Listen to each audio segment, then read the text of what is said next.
Hi ಎಲ್ರಿಗೂ ನಮಸ್ಕಾರ. ಹೇಗಿದ್ದೀರಾ? ಎಲ್ಲರೂ ಆರಾಮಾಗಿದ್ದೀರಿ ಅಲ್ವಾ? ಇವತ್ತು ಎಳೆ ಅಮಟೆಕಾಯಿಂದ ಉಪ್ಪಿನಕಾಯಿ ಮಾಡೋದು ಹೇಗೆ ಅಂತೇಳಿ ನೋಡ್ಕೊಳ್ಳೋಣ.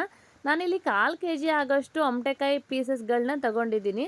ಹಾಗೆ 1 ಬೊಕ್ಸೆಯಷ್ಟು ಕಲ್ಲುಪ್ಪನ್ನ ಹಾಕಿ ನೀಟಾಗಿ ಶೇಕ್ ಮಾಡಿ 2 ಅವರು ಸೂರ್ಯನ ಬಿಸಿಲಲ್ಲಿ ಇಡ್ತಾ ಇದ್ದೀನಿ. ಹಾಗೆ ಬಾಣಲೆ ಬಿಸಿ ಆದ ತಕ್ಷಣ ಒಂದು ದೊಡ್ಡ ಟೇಬಲ್ ಸ್ಪೂನಷ್ಟು ಜೀರಿಗೆ ತಗೊಳ್ತಾ ಇದ್ದೀನಿ. ನೀಟಾಗಿ ಫ್ರೈ ಮಾಡ್ಕೊಳ್ತಾ ಇದ್ದೀನಿ. ಸಣ್ಣ ಉರಿ ಇಟ್ಕೊಂಡು ಫ್ರೈ ಮಾಡ್ಕೊಳ್ಳಿ, ಯಾಕಂದರೆ ಸೀದೋಗ್ಬಿಡತ್ತೆ ಜೀರಿಗೆ.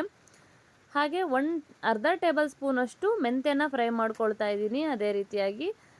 ಹಾಗೆ 1 ಟೇಬಲ್ ಸ್ಪೂನಷ್ಟು ಸಾಸಿವೆನ ಚೆನ್ನಾಗಿ ಸಿಡಿಸ್ಕೋತಾ ಇದ್ದೀನಿ. ಸಾಸಿವೆ, ಜೀರಿಗೆ, ಮೆಂತ್ಯ ಈ ಮೂರನ್ನು ಮಿಕ್ಸಿ ಜಾರ್ಗೆ ಹಾಕ್ಕೊಂಡು ಈ ರೀತಿಯಾಗಿ ಪೇಸ್ಟ್ ಮಾಡ್ಕೊಳ್ತಾ ಇದ್ದೀನಿ. ಅಂದರೆ ತರಿಯಾಗಿ ರುಬ್ಕೋತಾ ಇದ್ದೀನಿ. ತರಿಯಾಗಿದ್ದರೆ ಉಪ್ಪಿನಕಾಯಿ ಮಸಾಲ ತುಂಬಾ ಚೆನ್ನಾಗಿರುತ್ತೆ. ಹಾಗೆ 1 ಟೀ ಕಪ್ಪಷ್ಟು ಆಯಿಲ್ ತೊಗೊಂಡಿದ್ದೀನಿ. ಹಾಗೆ ಅರ್ಧ ಟೇಬಲ್ ಸ್ಪೂನಷ್ಟು ಇಂಗನ್ನು ಸೇರಿಸ್ಕೋತಾ ಇದ್ದೀನಿ. ಹಾಗೆ 1 ಕಡ್ಡಿ ಕರಿಬೇವನ್ನ ಮುರಿದ್ಬಿಟ್ಟು ಹಾಕ್ಕೊಳ್ತಾ ಇದ್ದೀನಿ. ಹಾಗೆ ಒಂದು 4ರಿಂದ 5 ಎಸಳು ಬೆಳ್ಳುಳ್ಳಿನ ಹಾಕೋತಾ ಇದ್ದೀನಿ. ನೋಡಿ, 2 ಅವರು ಸೂರ್ಯನ ಬಿಸಿಲಲ್ಲಿ ಇಟ್ಟಿದ್ದೆ. ನೀಟಾಗಿ ಉಪ್ಪು ಎಲ್ಲನೂ ಕರಗಿದೆ. ಈಗ ಸಾಸಿವೆ, ಮೆಂತ್ಯ, ಜೀರಿಗೆ ಏನು ಪೌಡ್ರ್ ಮಾಡಿ ಇಟ್ಕೊಂಡಿದ್ವಲ್ಲ ಅದನ್ನು ಹಾಕ್ಕೊಂಡು ನೀಟಾಗಿ ಉಪ್ಪಿನಕಾಯಿಗೆ ಮಿಕ್ಸ್ ಮಾಡ್ಕೊಳ್ತಾ ಹೋಗಬೇಕು. ಹಾಗೆ ಅರ್ಧ ಟೇಬಲ್ ಸ್ಪೂನಷ್ಟು ಹಳದಿ ಪೌಡರ್ನ ಹಾಕ್ಕೊಳ್ತಾ ಇದ್ದೀನಿ.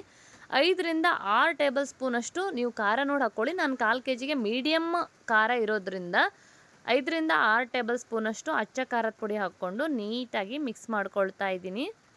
ಎಲ್ಲ ನೀಟಾಗಿ ಮಿಕ್ಸ್ ಆದಮೇಲೆ ನಾವು ಒಗ್ಗರಣೆ ಕಾಸಿದ್ವಲ್ಲ ಅದು ಬಿಸಿ ಇದ್ದಾವಾಗಲೇ ಹಾಕಕ್ಕೆ ಹೋಗಬಾರ್ದು. ಒಗ್ಗರಣೆ ಎಲ್ಲ ಆಯಿಲ್ ಫುಲ್ಲು ತಣ್ಣಗಾಗಬೇಕು. ಆವಾಗ ಹಾಕಿಬಿಟ್ಟು ಈ ರೀತಿಯಾಗಿ ಮಿಕ್ಸ್ ಮಾಡಿಕೊಂಡ್ರೆ ಉಪ್ಪಿನಕಾಯಿ ರೆಡಿ. ತುಂಬಾ ಟೇಸ್ಟಿಯಾಗಿರುತ್ತೆ. ಮಜ್ಜಿಗೆನ, ಮೊಸರನ್ನ, ತರಕಾರಿ ಸಾಂಬಾರು ಯಾವುದಕ್ಕೂ ಹಾಕ್ಕೊಂಡ್ರು ತುಂಬಾ ಚೆನ್ನಾಗಿರುತ್ತೆ. ನೀವು ಕೂಡ ಅಮಟೆಕಾಯಿ ಸಿಕ್ತು ಅಂದರೆ ಈ ರೆಸಿಪಿನ ಮಸ್ಟ್ ಆ್ಯಂಡ್ ಶುಡ್ ಟ್ರೈ ಮಾಡಿ. Thank you for watching.